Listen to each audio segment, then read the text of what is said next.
बांधवगढ़ में 10 हाथियों की मौत पर केंद्र सरकार सख्त। पीएमओ ने मांगी रिपोर्ट। लैब रिपोर्ट का हो रहा इंतजार। मामले में वन विभाग के 2 अधिकारियों को सस्पेंड किया गया।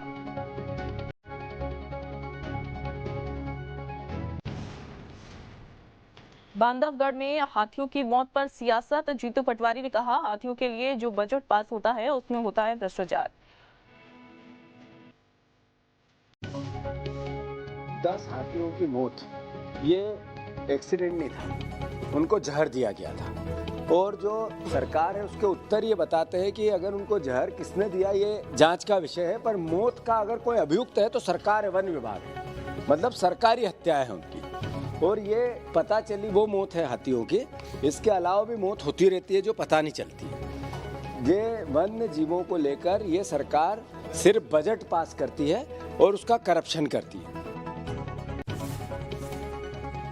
क्या सरकार संविधान के अनुच्छेद 39(b) के तहत किसी व्यक्ति या समुदाय की किसी निजी संपत्ति को समाज के नाम पर अपने नियंत्रण में ले सकती है? इस अहम सवाल पर सुप्रीम कोर्ट ने अपना फैसला सुना दिया है। सुप्रीम कोर्ट के 9 जजों की बेंच ने आज मंगलवार को अपने अहम फैसले में कहा कि सरकार सभी निजी संपत्तियों का इस्तेमाल नहीं कर सकती जब तक कि सार्वजनिक हित ना जुड़े रहे हों। मुख्य न्यायाधीश जस्टिस डीवाई चंद्रचूड़ ने 9 जजों की बेंच ने मामले में बहुत बहुमत से अपना फैसला सुनाया। भोपाल की 243 लोकेशन में बढ़ेंगे प्रॉपर्टी के रेट। 5 से 200% तक बढ़ाने की सिफारिश। केंद्रीय समिति को भेजा गया प्रस्ताव। कल बैठक के बाद तय होगा प्रॉपर्टी का रेट। 7 नवंबर से नए रेट पर शुरू हो सकती है रजिस्ट्री। उत्तर प्रदेश मदरसा एक्ट पर सुप्रीम कोर्ट का बड़ा फैसला आ चुका है। फैसले के तहत सुप्रीम कोर्ट ने उत्तर प्रदेश मदरसा एक्ट को मान्यता दी। साथ ही साथ सुप्रीम कोर्ट ने हाईकोर्ट के फैसले को भी खारिज किया।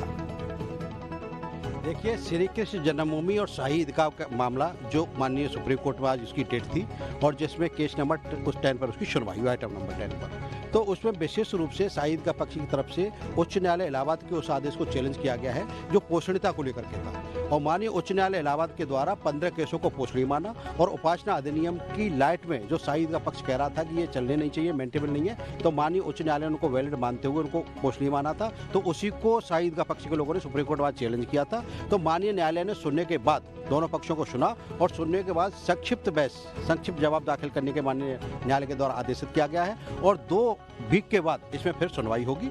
लेकिन मैं मानता हूं कि ये अनावश्यक एक शाही ईदगाह पक्ष की सुन्नी बकवाड़ की रणनीति है कि इसको लंबा खींचने के उद्देश्य से, क्योंकि उनके पास कोई सिंगल डॉक्यूमेंट नहीं है। आज तक हाई कोर्ट से लेकर के डिस्ट्रिक्ट कोर्ट से लेकर के सुप्रीम कोर्ट में कोई डॉक्यूमेंट वो दाखिल नहीं कर पाए।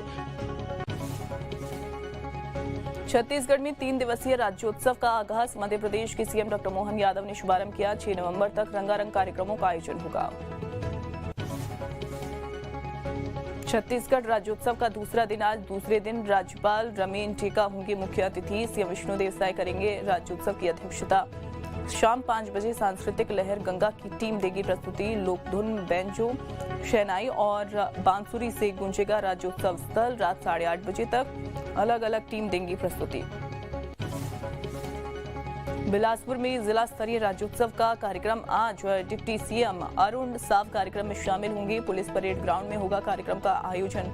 भजन गायिका मैथिली ठाकुर और लोक गायिका गरिमा स्वर्णा दिवाकर देंगी प्रस्तुति।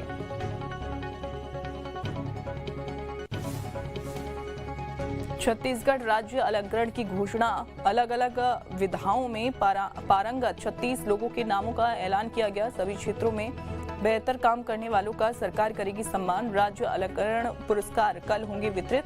उपराष्ट्रपति जगदीप धनखड़ के हाथों दिया जाएगा अलंकरण सम्मान। 16 अलग अलग विभागों से मिलेंगे सम्मान।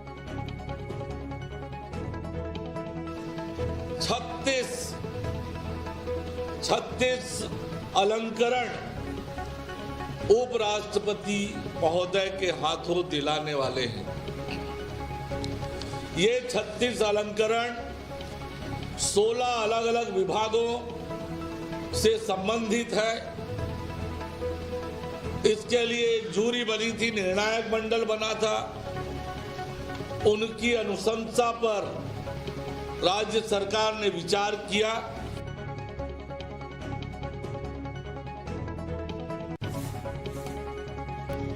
महाराष्ट्र और झारखंड विधानसभा